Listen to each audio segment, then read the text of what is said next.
Jumpa lagi dengan saya Ferry. Kali ini saya mau cerita tentang pengalaman saya ketika berada di Aceh setelah tsunami. Ceritanya seperti ini.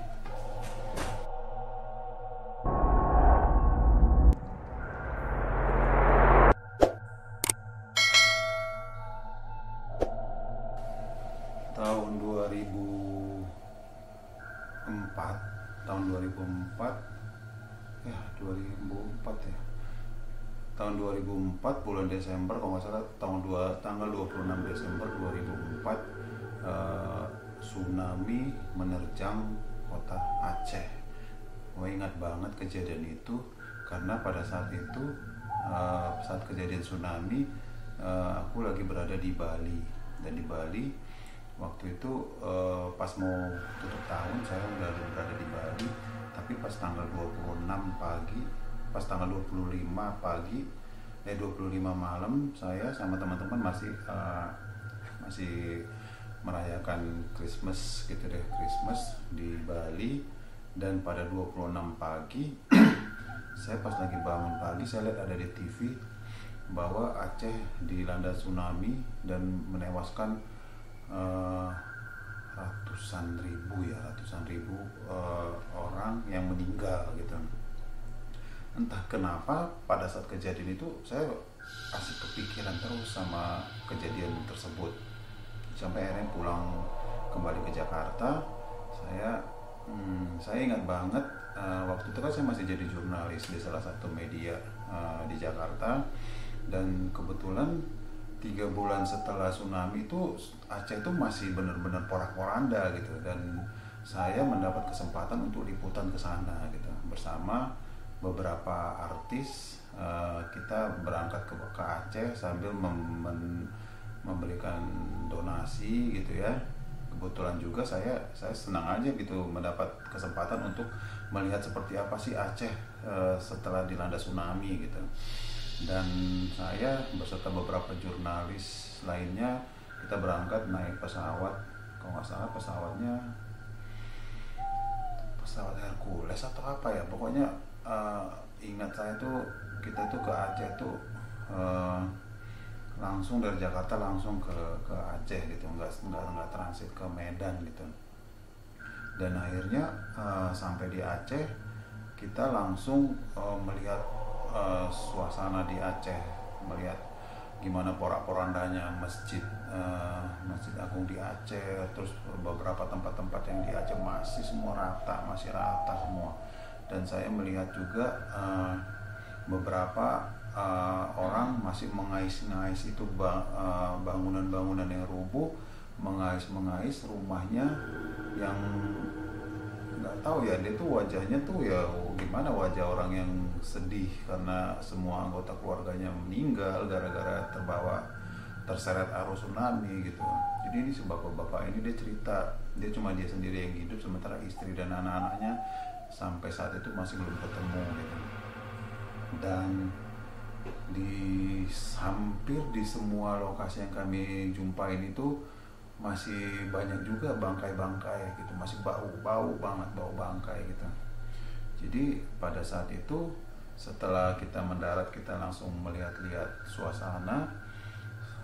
Dan sore harinya kita kembali ke hotel yang kami inapin itu adalah, aku lupa namanya, tapi di depan hotel kami itu ada bangkai kapal yang terdampar gitu ya.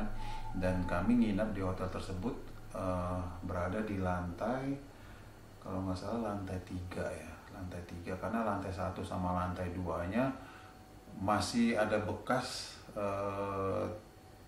tingginya air laut yang menerjang kawasan tersebut. Jadi lantai 1 lantai 2 itu tidak dipakai karena masih rusak parah gitu. Jadi kita di lantai 3 berserta beberapa teman-teman jurnalis lainnya dan beberapa artis lainnya gitu.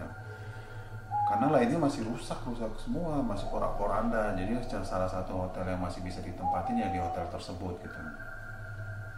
Sampai akhirnya kejadian malam hari. Ini benar-benar saya mengalami yang cukup menyeramkan. Itu di kawasan tersebut itu malam hari itu udah sepi banget, nggak ada satupun orang beraktivitas gitu ya. Masih lampu-lampu juga masih banyak yang belum nyala gitu, mungkin karena masih rusak gitu ya kan. Jadi ya kita selesai acara ya udah kita di hotel. Saya satu kamar sama teman saya seorang fotografer gitu ya. Bukan fotografer, kameramen, salah satu infotainment. Jadi kita malam itu kita ya biasa malam itu mau tidur ya tidur seperti biasa, ya udah kita habis beres-beres apa kita langsung mau tidur. Tapi pas malam itu tiba-tiba saya mendengar teriakan orang-orang minta tolong. Itu bukan 1-2 orang, tolong banyak banget. Tiba-tiba dari kasa itu gue melihat kayak roh itu masuk ke dalam kamar kami, merinding nih. Itu nyata masuk ke dalam kamar. Jadi mereka tuh masuk dari kayak corong. Pokoknya aku melihat sendiri tuh masuk dari pipa gede masuk ke kamar kami. Itu suara tolong, mereka masuk ke dalam kamar mandi. Di kamar mandi penuh, akhirnya masuk lagi ke ruangan kamar. Terus malam itu aku ngerasa kayak terhimpit, itu sesak napas, itu sesaknya luar biasa. Sampai mau bernapas aja susah. Akhirnya aku bangunin teman aku, bangun.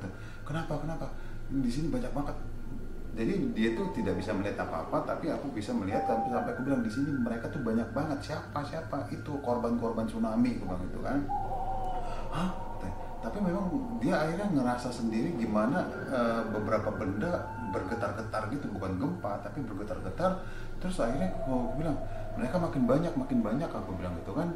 Karena mereka masuk selalu sampai minta tolong. Aku masih kedengaran tolong sambil nangis, anak kecil nangis, orang perempuan nangis, semua itu suara orang kacau balau minta tolong. Ya seperti itulah kejadiannya.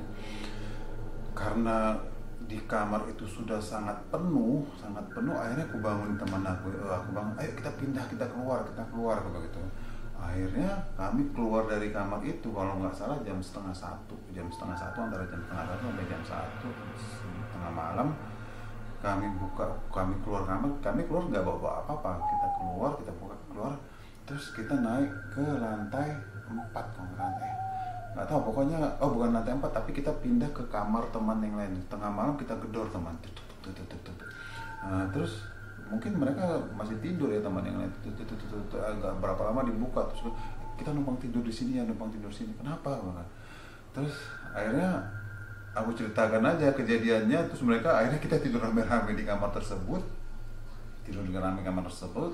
sampai besok paginya aku nggak bisa tidur, kepikiran roh-roh yang minta tolong itu. Kebayang mereka itu gimana paniknya pada saat kejadian tsunami menghantam mereka gitu.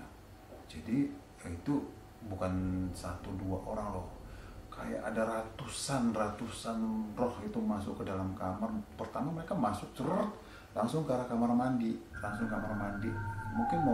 mungkin sembunyi di sana gitu. Tapi semua kamar mandi akhirnya penuh sampai ke ruangan kami. Akhirnya ruangan kami juga semakin penuh. Akhirnya kami yang mengalah, aku mengajak teman aku keluar, kita keluar aja, kamar, nggak tahu nyesek nih nafas. Akhirnya kamar kami itu malam itu kami kosongkan dan kita pindah ke kamar sebelah. 3 kamar, karena yang lainnya juga masih ada yang kosong juga, pindah 3 kamar. Terus malam itu kita tidur di situ sampai pagi. Saya tidak bisa tidur memikirkan kejadian tersebut. Jadi kejadian ini benar-benar sangat horor sekali sih menurut saya, karena aku melihat gimana sih orang yang lari ketakutan gitu, lari ketakutan untuk menyelamatkan diri, tapi akhirnya ternyata mereka tidak tertolong. Akhirnya mereka mati terbawa arus dan tindih saling tindih menindih dan mati dan menumpuk. Dan di hotel tersebut aku yakin kejadian itu mereka mungkin pada saat itu juga berada di sekitar hotel tersebut, untuk minta pertolongan, tapi mereka tidak tertolong juga.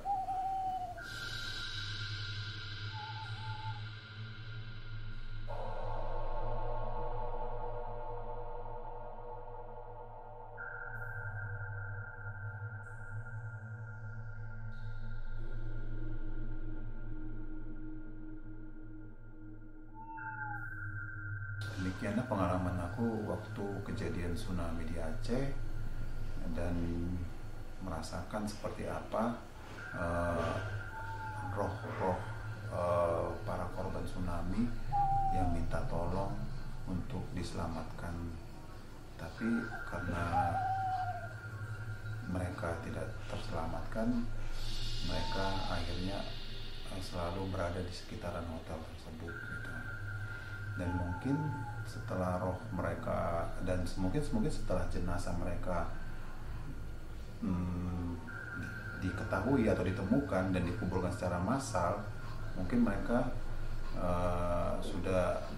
rohnya sudah beristirahat dengan tenang, mungkin karena mungkin pada saat itu roh jenazah mereka masih belum diketemukan, sehingga mereka terus masih minta tolong. Karena kebesokan paginya aku cerita juga ke panitia yang mengundang kami tentang apa yang aku alami gitu. Aku cerita bahwa kayaknya di sekitaran hotel ini banyak korban yang awalnya minta tolong. Kita juga mendoakan mereka agar kiranya mereka itu arwah mereka diterima di sisi Tuhan dan mereka tidak mengalami kesakitan lagi gitu. Terima kasih.